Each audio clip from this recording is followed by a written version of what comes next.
Wanderers. My name is Julina and I have always been amazed by how nature bounces back after a disaster.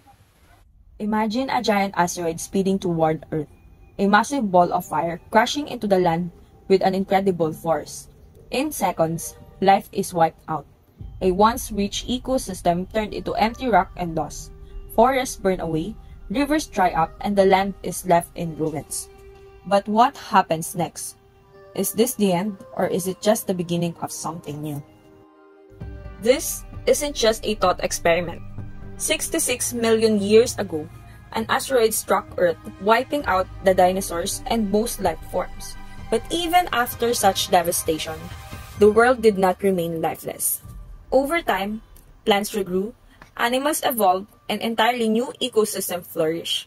How did it happen? It started with something small, a tiny green sprout pushing through the cracks like what we see on pavements.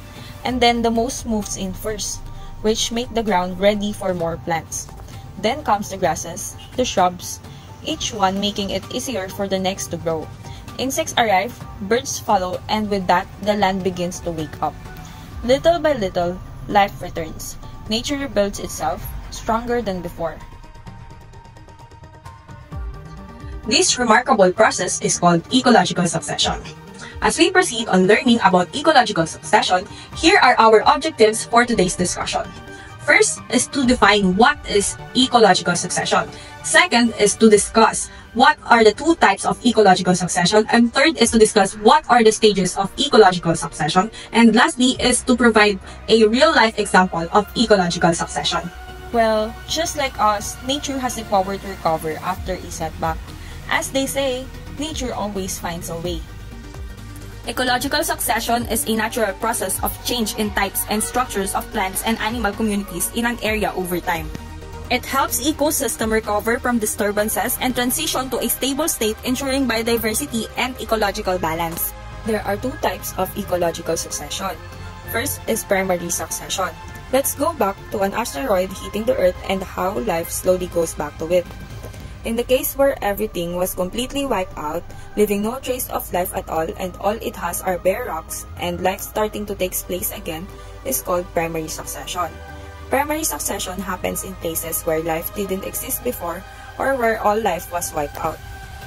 Events such as meteor impact, lava flows, glacier retreat, landslide sets the stage for mosses, lichens, and other pioneer species to start the slow process of rebuilding an ecosystem. As narrated, these pioneer species are type of organisms that can adapt to harsh environments. They break down rocks and create soil, leading the way for complex plant and animals to establish. This may be a simple process, but it takes a very long time. The other type of ecological succession is the secondary succession. Secondary succession occurs in areas where an ecosystem has been disturbed but the soil remains, such as after a forest fire, farming, or urban development. It is a faster process than a primary succession as the soil already supports the regrowth of vegetation and wildlife. The ecological succession has four main stages.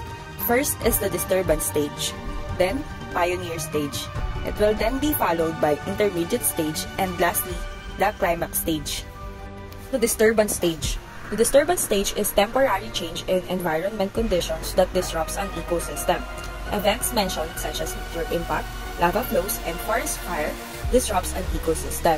Meteor impact wipe out all organisms, lava flows will turn into a bare rock, glacier retreat reveals rocks, and forest fire wipes organisms, leaving empty soils, leading to the next stage.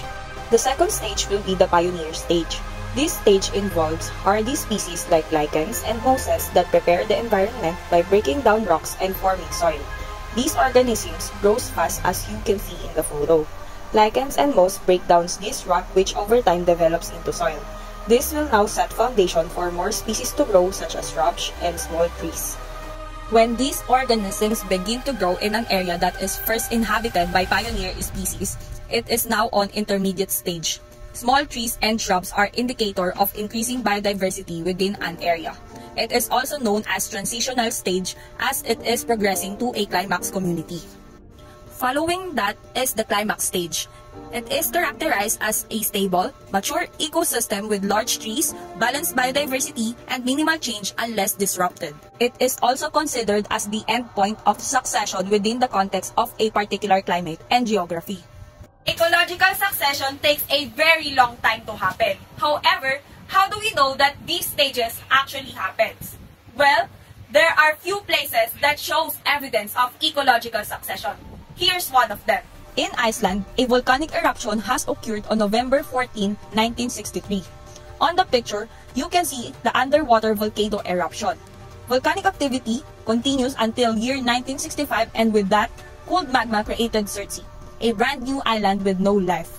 As you can see, Surtsey Island is just bare rock and no soil at all.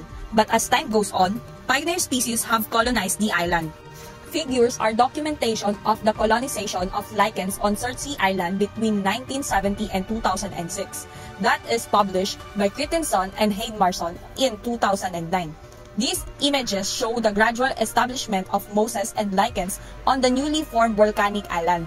This provides strong evidence of primary succession, as these pioneer species were among the first to inhabit the barren landscape, paving the way for further ecological development. From 3 species of lichens in 1970, by the year 2006, numbers of species have increased to more than 80. In 2013, lush grasses were documented, and the colony of young gull were seen. Up to this present, we can agree that Surtsey Island is now in the intermediate stage of succession. With that, we can hypothesize that by year 2013, Surtsey Island will have reached the climax stage, where a stable and diverse ecosystem will be fully established. It is up to us and the future generations to witness and study the fascinating process of ecological succession. Nature continuously evolves, and by studying these changes, we can better appreciate and protect our ecosystem. After all, change is constant. I hope you learned something new today. Bye!